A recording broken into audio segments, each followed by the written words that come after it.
If Israel sought to restore its deterrence capacity, it couldn't attain this end by inflicting a military defeat, because Hamas was manifestly not a military power.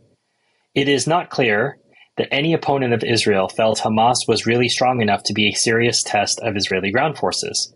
Consequently, Israel could reinstate the region's fear of it only by demonstrating the amount of sheer devastation it was prepared to inflict.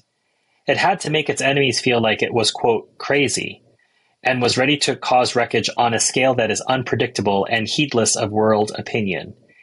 In other words, and contradicting Israel's official pretense that the use of force in Gaza was proportional and discriminate, the IDF deliberately escalated the level of destruction to a degree that was disproportional and indiscriminate, even insane.